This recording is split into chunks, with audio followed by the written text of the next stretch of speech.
Hello and welcome to this video on how to answer a 25-mark question in relation to the railroads question that was on your recent mock. So if you've chosen to choose the railroad question in your answer and you are now looking at how to improve it, this is the video that you should be watching.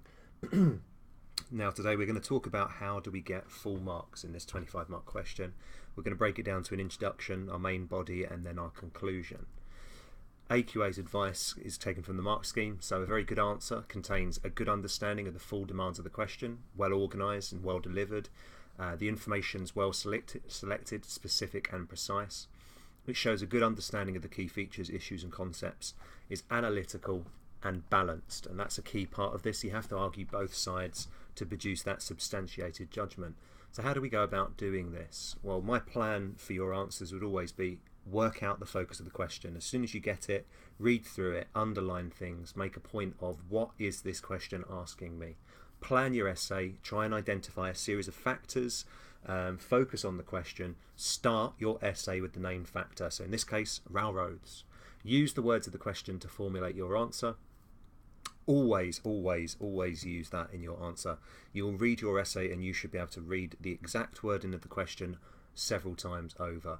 Return to the primary focus of the question at the beginning of each paragraph and make sure you've got a clear structure, which we'll talk about later using ideal or peel. I've broken it up into the rubrics. So you can see for 21 to 25, where we all want to be aiming, our knowledge has to be specific and precise. It can't be wishy-washy. It has to be targeted and useful. Our explanation has to answer the question. It has to be focused towards it. We have to be analytical. We have to have balance. It has to have a substantiated judgment in our conclusion as well as throughout the essay, and it has to be well organised. Now our questions: railroads were key to the expansion of the American economy in the years 1865 to 1890. Assess the validity of the view. If you chose this question, I think it's the better question to answer, so well done already. Now I've made a quick note of some of the things that I'd include, but this is by no means an exhaustive list. So information to support, well, we've got the Transcontinental Railway, thousands of new track, we've got the Pullman Palace sleeper cars, the refrigeration cars. All of those factors go towards making the railroad a success and allowing it to cross America from east to west and allow the businesses to really use them to increase the economy. Now arguably the American economy could not increase in this period without that expansion. It would have had to rely on very slow transport by sea, or of course the traditional methods that were used. However, on the other hand, we could argue that it was railroads, while being a factor, were not the key factor, that actually there are different reasons for it. We've got, the Homestead Act that drives people west to set up new development in the west, the new farms and agricultural centres. We've got the robber barons as individuals and trusts, cartels and monopolies. We've got urbanisation, industrialisation, technology and immigration, and all of those factors go towards why the American economy grew. And the question really is asking you, were the railroads the reason for that success, or were they caused by the success that was already happening in the economy? So we get into it. What goes into our introduction? It has to have focus. It should address the question instantly, demonstrates a contextual knowledge, it states your conclusion already, and it outlines the different factors. So in practice it looks like this. So I'll give you a moment. Can you identify where I've used the wording of the question? Can you identify where I've got contextual knowledge? Can you identify the different factors that I'm going to talk about in my essay? And can you identify my conclusion? So already I've got a judgment in there. If you've been successful, this is what you'll be able to see.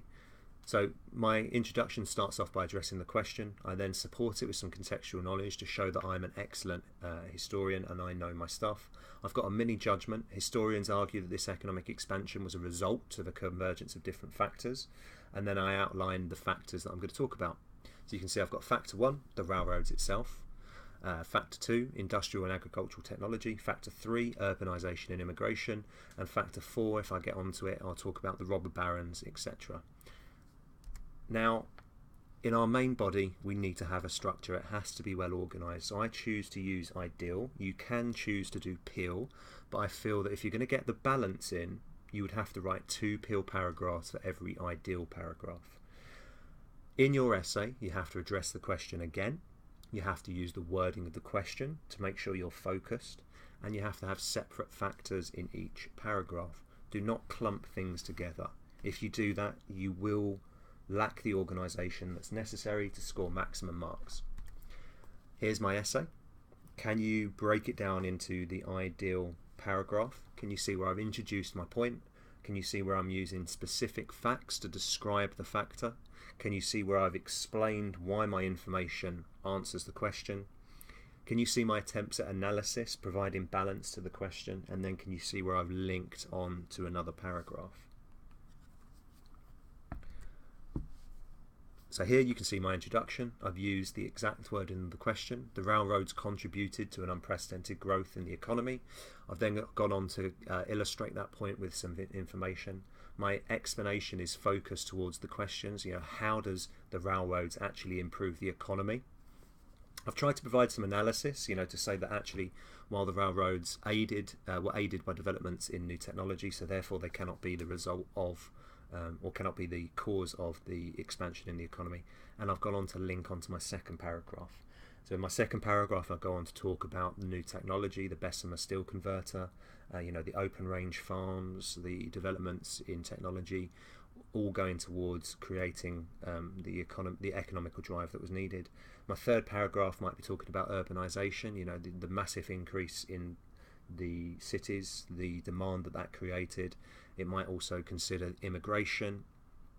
And then in my fourth paragraph, I talk about the robber barons and individuals like Vanderbilt, Carnegie, and Rockefeller, all contributing towards this exploitation of the workers. You could also bring in the Knights of Labour. You could bring in all of the other reasons for why the economy developed.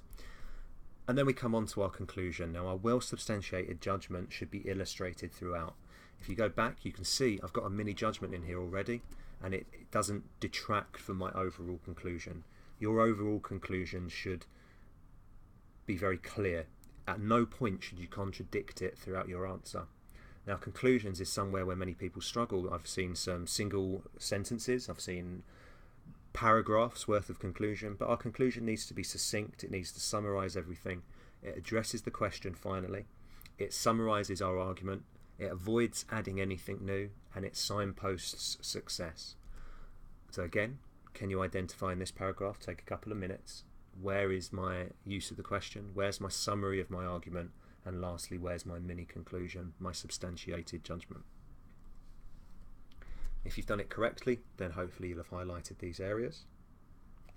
So in my address of the question, I've then summarised my different arguments, my different factors in there, and then I've said in my judgment why it means that the railroads, while a significant part of expansion, cannot be considered key. You can claim that it was key, that it underpinned everything else. You could say that it was part of a much wider group of factors. Whatever your conclusion, it has to be running throughout the argument. You cannot be contradicting yourself. So hopefully you can put all of those together so you can see where my information is specific and precise. I don't just talk about the railroads expanding. I said very clearly to what extent they expanded. It's met the demands of the question. Railroads were key. I've answered that in my first paragraph. I've then gone on to give other elements. I've tried to introduce balance throughout. I've said that while one factor is important, there's others to consider, and it all builds towards that conclusion, which is well substantiated. And hopefully, if I've used the ideal structure or the pill structure, then it builds towards this well organised and effectively delivered essay. Thus, my answer must be in the top band between 21 and 25, and it's up to the examiner to decide whereabouts it's placed within that. So I guess really in summary, the key to a 25-mark question is you've got an introduction that outlines the different factors. You've planned it beforehand. You know where it's going. You have that conclusion in the introduction. You've got those mini judgments throughout. It's well signposted. It's got clear, specific information, and it builds towards that substantiated judgment. Your task now is to improve your own essays, to identify areas that you need to make improvements in, and to use these videos in order to make yourselves better. Thank you very much.